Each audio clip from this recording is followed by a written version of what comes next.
नमस्कार, मी डॉक्टर सुरेश खमितकर. भारत भाग्य विधाता या माझ्या यूट्यूब चॅनलमध्ये आपणा सर्वांचं सहर्ष स्वागत. मित्रांनो, आज 21 जून जागतिक योग दिवस. वर्षातील 365 दिवसातील हा एक दिवस सर्वात मोठा असतो आणि त्यानिमित्तानेच आज जागतिक योग दिन साजरा केला जातो.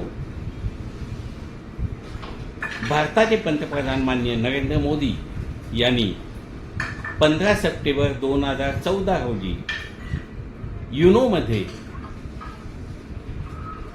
एक ठराव मांडला आणि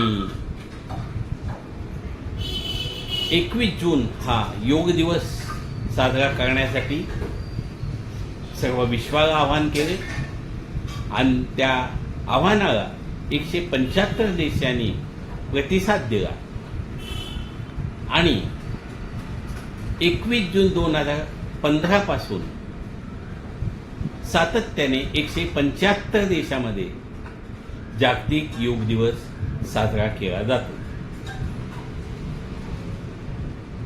योगासने, प्राणायाम ही भारताची देणगी आहे.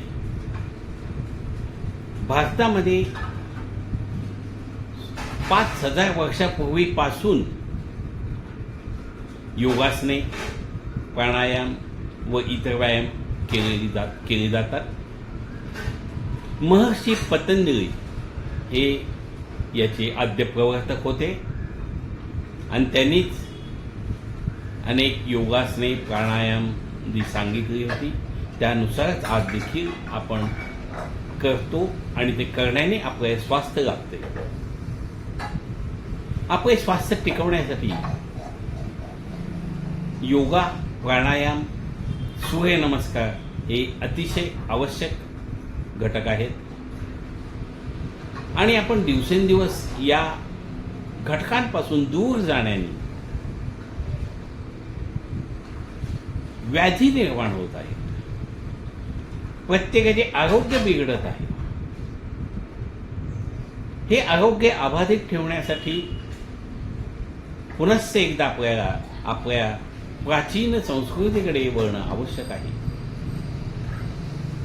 आणि त्यानुसारच संपूर्ण जगाला आपण स्वास्थ्य देऊ शकतो याची खात्री आहे.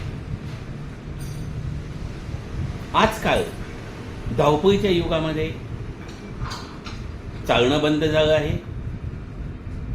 वाहनांचा अतिरेक वापर वाढलेला आहे आणि त्यामुळे व्याधी देखील तशाच उत्पन्न होत आहेत आणि त्यामुळेच आज स्थूलपणा येणे ही एक मोठी समस्या आपल्या देशातच नव्हे तर जगामध्ये निर्माण झालेली आहे. अपत्यकर खाणेपिणे आणि त्यासोबत व्यायामाचा अभाव हे या स्थूलतेसाठी महत्त्वाचं कारण आहे. आणि या स्थूलतेपासून जर आपल्याला लांब जायचं असेल, आपलं स्वास्थ्य टिकवायचं असेल तर आपण पुन्हा एकदा योगासनाकडे, आपल्या भारतीय संस्कृतीकडे येणं आवश्यक आहे. आयुर्वेदामध्ये योगाला अतिशय महत्त्वाचे स्थान दिले आहे.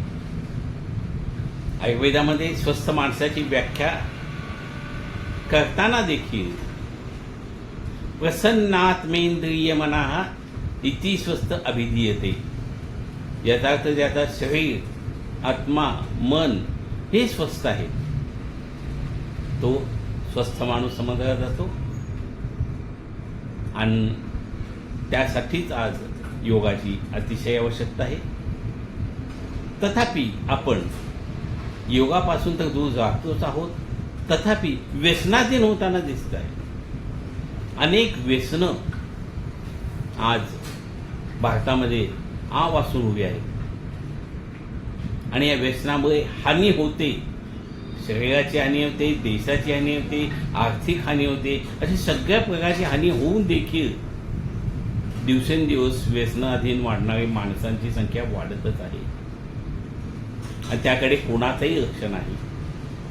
आणि या व्यसनामुळे देखील आरोग्य समस्या अनेक निर्माण झाल्या आहेत, ज्यामध्ये हजारो नाही लाखो कोटी रुपये आपल्या देशाचे फक्त आरोग्य टिकविण्यासाठी म्हणून, दवाखाने हॉस्पिटल्स चालविण्यासाठी म्हणून खर्च केली जातात.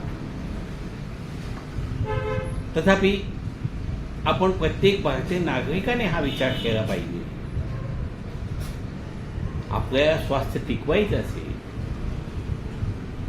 आपले आरोग्य अबाधित ठेवायचे असेल, तर सर्वात महत्त्वाचं आपण आपले स्वास्थ्य टिकवणं, ज्यामुळे आपलेच नव्हे आपल्या देशाचे देखील स्वास्थ्य नक्कीच वाढेल. आज संपूर्ण जगामध्ये भारताची मान ताठ होत असताना आपण देखील भारताचे पंतप्रधान माननीय मोदी यांना आपले स्वतःचे आरोग्य टिकवून स्वास्थ्य टिकवण्यासाठी योगा नियमितपणे करण्याचा आज पण करूया आणि आपलेच नव्हे आपल्या देशाचे देखील स्वास्थ्य अबाधित ठेवूया. हीच सर्वांना प्रार्थना. नमस्कार. पुन्हा भेटूया पुढील भागात. धन्यवाद.